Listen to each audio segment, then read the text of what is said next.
ಶಿಡ್ಲಘಟ್ಟದ ಪ್ರಕರಣದ ನಂತರ ರಾಜ್ಯದ ಅತ್ಯಂತ ಪ್ರಭಾವಿ ಸಚಿವ ರಾಹುಲ್ ಗಾಂಧಿ ಅವರಿಗೆ ತುಂಬಾ ಆಪ್ತ ಆಗಿರುವಂತಹ ನಾಯಕ, ನ್ಯೂಟ್ರಲ್ ಇರುವಂತಹ ನಾಯಕ ಒಂದು ರಿಪೋರ್ಟ್ ಅನ್ನ ಸಬ್ಮಿಟ್ ಮಾಡಿರುವಂತದ್ದು. ಸಂಕ್ರಾಂತಿಯಲ್ಲಿ ಸೂರ್ಯ ಪಥ ಬದಲಾಯಿಸಿದ್ರು ಕೂಡ ಡಿ ಕೆ ಶಿವಕುಮಾರ್ ಅವರ ಬೆಂಬಲಿಗರ ಬದಲಾವಣೆ ಆಗಿಲ್ಲ. ಕಾರಣ ಇಷ್ಟೇ, ರಾಹುಲ್ ಗಾಂಧಿ ಅವರಿಗೆ ರವಾನೆ ಆಗಿರೋ ರಿಪೋರ್ಟ್ ಕೂಡ ಇನ್ನು ಕೆಲವೇ ಗಂಟೆಗಳಲ್ಲಿ ಡಿ ಕೆ ಶಿವಕುಮಾರ್ ಅವರು ಉಪಮುಖ್ಯಮಂತ್ರಿಗಳು ಮುಖ್ಯಮಂತ್ರಿ ಆಗ್ಲೇಬೇಕು ಅನ್ನೋ ಉಮೇದಿನಲ್ಲಿ ಹೈಕಮಾಂಡ್ ಭೇಟಿ ಮಾಡುವ ಸಾಧ್ಯತೆ ಏನಿದೆ. ಅದಕ್ಕೂ ಮುಂಚೆನೆ ಬರಸಿಡಿಲಿನಂತೆ ಒಂದು ಸ್ಫೋಟಕ ಸುದ್ದಿ ಅವರ ಕಿವಿಗೆ ಬಿದ್ದಿರುವಂತದ್ದು. ಯಾರನ್ನಾದ್ರೂ ತಗೊಳ್ಳಿ, ಡಿ ಕೆ ಶಿವಕುಮಾರ್ ಅವರ ಬೆಂಬಲಿಗರನ್ನ ನೀವು ಯಾರನ್ನಾದ್ರೂ ತಗೊಳ್ಳಿ, ಎಲ್ಲರೂ ಕೂಡ ಒಂದಿಲ್ಲೊಂದು ವಿವಾದಗಳನ್ನ ಮಾಡಿಕೊಳ್ಳುವ ಮೂಲಕ ಅವರ ನಾಯಕನಿಗೆ ಸಂಕಷ್ಟವನ್ನ ತಂದೊಡ್ತಾ ಇದ್ದಾರೆ. ಹೌದು, ಅವರು ಮುಖ್ಯಮಂತ್ರಿ ಆಗ್ಬೇಕು, ಆದ್ರೆ ಅವರು ಮುಖ್ಯಮಂತ್ರಿ ಆಗೋಕ್ಕೂ ಮುಂಚೆನೆ ಯಾರೋ ಅಲ್ಲೊಬ್ಬ ಹೇಳ್ತಾನೆ, ನಾನು ಡಿ ಕೆ ಬೆಂಬಲಿಗ, ನಾನ್ ಸ್ವಲ್ಪ ಯಾಮಾರಿದ್ದಿದ್ರೆ ಬಳ್ಳಾರಿನೇ ಸುಟ್ಟಾಗ್ತಿದ್ರು.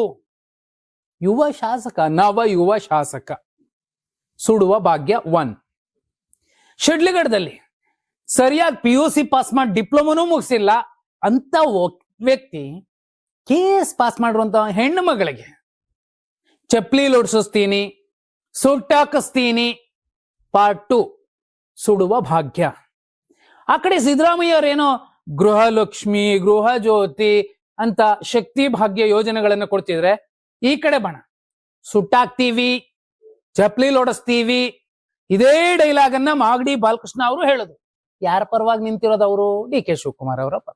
ಅವ್ರ ತಹಶೀಲ್ದಾರ್ಗೆ ಹೇಳ್ತಾರೆ, ಚಪ್ಪಲಿ ಲೋಡಿಸ್ತೀನಿ ನಿನಗೆ ಅಂತ. Same dialogue.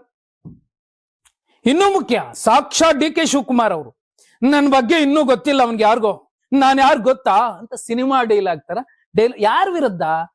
ರಾಜಕೀಯ ಎದುರಾಳಿನ ಅಲ್ಲ, ಪಾಪ ಯಾವ್ದೋ ಅಪಾರ್ಟ್ಮೆಂಟ್ನವ್ರು ಒಬ್ಬರನ್ನ, ನನ್ನ ಹಿನ್ನೆಲೆ ಗೊತ್ತಿಲ್ಲ, ಗೊತ್ತಿದ್ರೆ ಹೀಗೆ ಮಾತಾಡ್ತಿರ್ಲಿಲ್ಲ. ಹೌದು, ಡಿ ಕೆ ಶಿವಕುಮಾರ್ ಅವರ ಜೊತೆಗಿರುವವರ ಹಿನ್ನೆಲೆಗಳು ಹೇಗೆ ಅಂದ್ರೆ ನೋಡಿ, ಡಿ ಕೆ ಶಿವಕುಮಾರ್ ಅವರೇ ಸಬ್ಮಿಟ್ ಮಾಡಿರೋ ಅಫಿಡವಿಟ್ ಪ್ರಕಾರ 19 ಕ್ರಿಮಿನಲ್ ಕೇಸ್ ಇದಾವೆ. ಇವರು ಕೃಪಾಶೀರ್ವಾದದಿಂದ ಒಬ್ರು ಯೂತ್ ಕಾಂಗ್ರೆಸ್ ಅಧ್ಯಕ್ಷರಾದ್ರು, 115 ದಿನ ಜೈಲಲ್ಲಿ ಇದ್ದು ಬಂದ್ರು. ಕಾರಣ ಏನು? ಈ ನಾಡಿನ ದೊಡ್ಡ ಮನೆಯವರ ಜೊತೆಲಿ ಜಗಳ ಇಟ್ಕೊಂಡ್ರು, ಹೊಡೆದ್ರು, ಮಾರಣಾಂತಿಕ ಹಲ್ಲೆ ಮಾಡಿದ್ರು. ಸರಿ, ಅದೇನೋ ಹೊರಗಡೆ ಅವ್ರ ಜೊತೆಲಿ ಕಿತ್ತಾಡಿರೋಣ ಅಂದ್ರೆ ಅವರದ್ದೇ ಪಕ್ಷದ ಹೆಣ್ಣುಮಗಳು ಭವ್ಯ KR ಅನ್ನುವಂತಹ ಉಪಾಧ್ಯಕ್ಷೆಯನ್ನ ಗೋಳಾಡಿಸ್ತಾರೆ.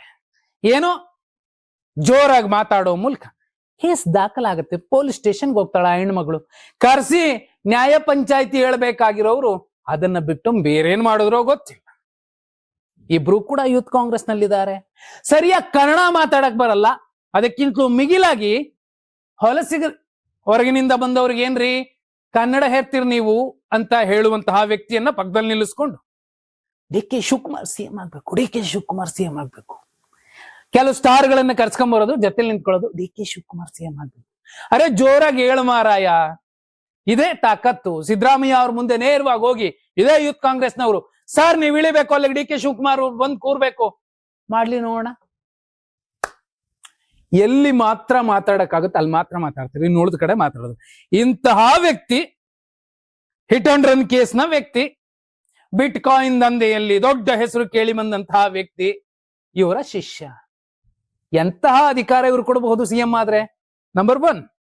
ನಂಬರ್ 2, ಭರತ್ ರೆಡ್ಡಿ, ನಾರಾ ಭರತ್ ರೆಡ್ಡಿ. ನಾನು ನಾರಾ ಭರತ್ ರೆಡ್ಡಿ ಪರ. ಆಯ್ತು ಬಿಡಪ್ಪ, ನೀವು ಇಂಥವ್ರ ಜೊತೆಲೇ ಇರ್ತೀರಿ. ಅವ್ರ ಮೇಲೂ 2 ಕ್ರಿಮಿನಲ್ ಕೇಸ್ ಇದೆ. ಸೋತು ಸುಣ್ಣವಾದಂತಹ ಶಿಡ್ಲಘಟ್ಟದ ವ್ಯಕ್ತಿ, ಅವ್ರ ಮೇಲೂ ಕೂಡ 12 ಕ್ರಿಮಿನಲ್ ಕೇಸ್ ಇದೆ. ಕಮ್ಮಿ ಏನಿಲ್ಲ. ಓದಿರೋಡು ಡಿಪ್ಲೊಮಾ.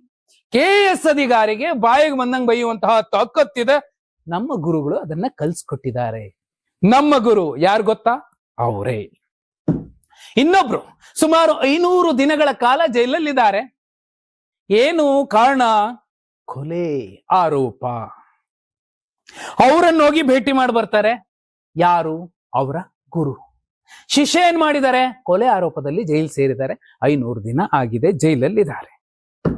ಮತ್ತು ಒಬ್ರು ಇಡೀ ಪ್ರಕರಣದಲ್ಲಿ 130 ದಿನಗಳ ಕಾಲ ಜೈಲು ವಾಸ ಅನುಭವಿಸಿ ಬಂದ್ರು. ಅವರನ್ನೂ ಕೂಡ ಭೇಟಿಯಾದ್ರು. ಯಾರು? ತಿಹಾರ್ಗೆ ಹೋಗಿ ಬಂದಂತಹ ಹಿನ್ನೆಲೆ ಇರುವಂತಹ ನಾಯಕ. ಅಲ್ಲೂ ಕೂಡ ಏನಾಯ್ತು? ಮತ್ತದೇ ಸಮಸ್ಯೆ. ಇಲ್ಲಿಗೆ ಮುಗಿಯುತ್ತಾ? ಇನ್ನು ದೊಡ್ಡ ಪಟ್ಟಿ ಇದೆ. ಇವರೆಲ್ಲ ಒಂದ್ ಕಡೆ ಆದ್ರೆ ಇನ್ನೊಂದ್ ಕಡೆ ನಮ್ಮ ನಾಯಕ 6ನೇ ತಾರೀಕು ಮುಖ್ಯಮಂತ್ರಿ ಆಗ್ತಾರೆ, 9ನೇ ತಾರೀಕು ಮುಖ್ಯಮಂತ್ರಿ ಆಗ್ತಾರೆ, 16ನೇ ತಾರೀಕು 19, 26, 29, ಸಾರಿ 35, 30, 36, 39 ಇಲ್ಲ. ಸೊ ಅವನ್ನ ಹೇಳಿಲ್ಲ. ಈ ಮೂಲಕ ಅವರ ನಾಯಕನಿಗೆ ಎಷ್ಟು ಸಂಕಷ್ಟ ತರ್ತಿದ್ದಾರೆ.